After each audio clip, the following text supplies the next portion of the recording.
এই অ্যান্টেনাটি Altai C1 রাউটারের original antenna থেকে copy করে নেওয়া। আমি এখানে আউটডোর হিসেবে এই বক্সটি ব্যবহার করব। বক্সটি আমি হাতেই বানিয়েছি। ওপরে টেন্ডা লেখা।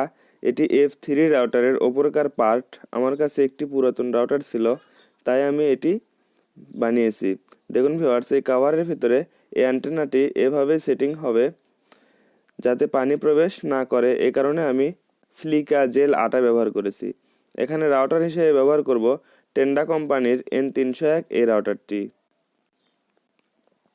আপনারা চাইলে আমার থেকে এই আলতাই C1 এর কপি করা অ্যান্টেনাগুলো কিনে নিতে পারবেন। ভিডিওর ডিসক্রিপশন বক্সে আমার হোয়াটসঅ্যাপ নাম্বার দেওয়া থাকবে, চাইলে যোগাযোগ করতে পারেন। এবার আমি রাউটারের মাদারবোর্ডটি খুলে নিব।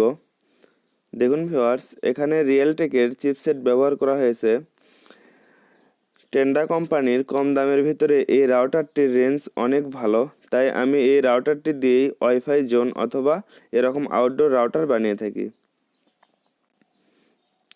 আমি এই রাউটার থেকে অ্যান্টেনাগুলো সব খুলে ফেলেছি।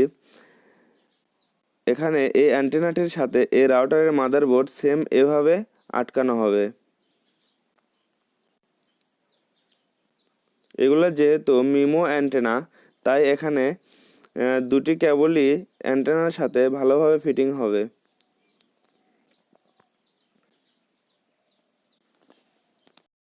ইনডোর রাউটারগুলো দিয়ে আউটডোর রাউটার বানানোর ক্ষেত্রে কেবল কানেকশনটা খুবই গুরুত্বপূর্ণ। এখানে মেইন কেবল এবং রিফ্লেক্টরের কেবল দুটো আলাদা থাকে। দেখুন ভিউয়ার্স, যেটা প্লাস্টিকের ভিতরে সেটা হচ্ছে মেইন কেবল এবং যেটা সাইডে সেটা হচ্ছে রিফ্লেক্টরের কেবল, অর্থাৎ GND গ্রাউন্ড। এখানে রাউটারের যে ওপরে অ্যালুমিনিয়ামের অংশ সেটা হচ্ছে রিফ্লেক্টর এবং তামার প্লেটটা হচ্ছে মেইন অ্যান্টেনা। এখানে মেইন কেবলটা লাগবে এই অ্যান্টেনার ওপরে এবং রিফ্লেক্টরের যে আর্থিং থাকবে সেটা লাগবে এই রিফ্লেক্টরের এখানে। দুই পাশে দুটি কেবলেই ভালোভাবে সোল্ডারিং করে দিতে হবে। দেখুন ভিউয়ার্স, আমি এখানে 4টি প্লাস্টিকের টুকরা ব্যবহার করব। এগুলো রাউটার এবং অ্যান্টেনার ইনসুলেটর হিসেবে ব্যবহার করব, যাতে রাউটারের বডি এবং অ্যান্টেনার বডি অ্যাটাচড না হয়। আমি এখানে 4 কোণায় 4টি এরকম প্লাস্টিকের টুকরা ব্যবহার করব। এগুলো 5 মিলি স্পেসিং। আমি এখানে স্ক্রু দিয়ে 4 কোণায় 4টা এরকম প্লাস্টিকের টুকরা আটকে দিব।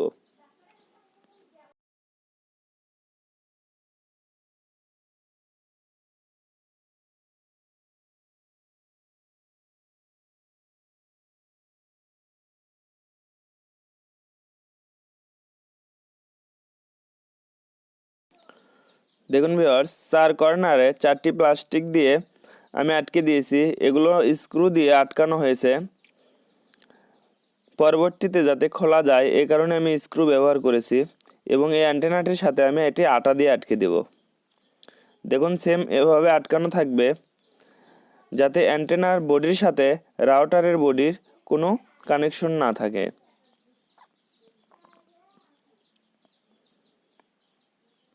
এবার আমি কেবল কানেকশনগুলো দিয়ে দেব। ভিডিওটি শর্ট করার জন্য আমি কেবল কানেকশনগুলো দেখাচ্ছি না, আমার অন্যান্য ভিডিওতে কেবল কানেকশনের ভিডিও দেওয়া আছে। দেখুন ভিউয়ার্স, কেবল কানেকশন দেওয়া কমপ্লিট। আমার রাউটারটি বানানোই কমপ্লিট। দেখুন স্পেসিংগুলো সব 5 মিলিমিটার।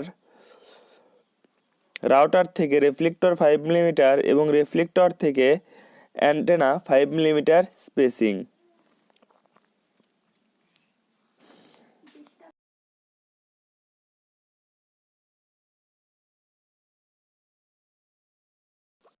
এবার এই ওয়াটারপ্রুফ বক্সের ভিতরে আমি এই রাউটারটি তুলে দিব অ্যান্টেনা সহ।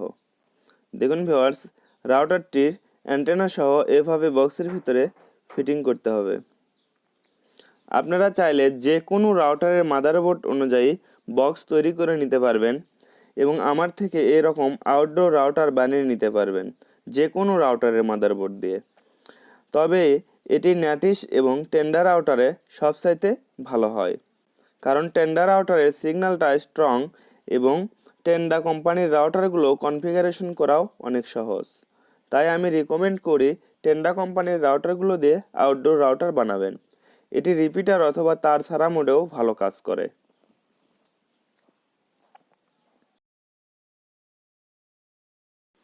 রাউটারের ব্যাক পার্টে আমি ইন্ডিকেটরগুলো দেখার জন্য রাউটারে যে অরিজিনাল বডি আছে সেই বডি থেকে আমি এই লাইট ইন্ডিকেটরের পাশটা কেটে নিয়েছি। দেখুন এখানে লাইট ইন্ডিকেটরগুলো এভাবে বসিয়ে দিয়েছি যাতে এই ব্যাক পার্টের উপর দিয়ে ইন্ডিকেটরগুলো দেখা যায়। আমি এখানে গ্লু গান ব্যবহার করেছি যাতে পানি প্রবেশ না করে।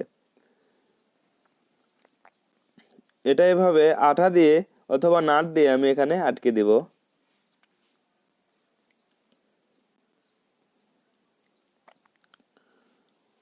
এবং এর পরের অংশ আমি এটি পরে ভালোভাবে সেটিং করব যাতে আমার কেবল কানেকশনটা যেভাবে দিলে সুবিধা হয় আমি সেভাবে এটি আটকে দিব। রাউটারের লুকটা দেখেছেন? খুবই সুন্দর হয়েছে কিন্তু। যারা টেন্ডা কোম্পানির F3 রাউটার দিয়ে এরকম আউটডোর রাউটার বানিয়ে নেবেন তাদের রাউটারের ওপরের অংশে এরকম টেন্ডা লেখা থাকবে। দেখুন ভিউয়ার্স, পিছনে রাউটারের এলইডিগুলো দেখার জন্য আমি রাউটারের মাদারবোর্ড থেকেই কভার থেকেই এক অংশ কেটে এখানে বসে দিয়েছি এবং ম্যাক অ্যাড্রেস দেখার জন্য আমি রাউটারের পিছনে যে সেলটা দেওয়া থাকে সেই সেলটা এখানে তুলে লাগিয়েছি।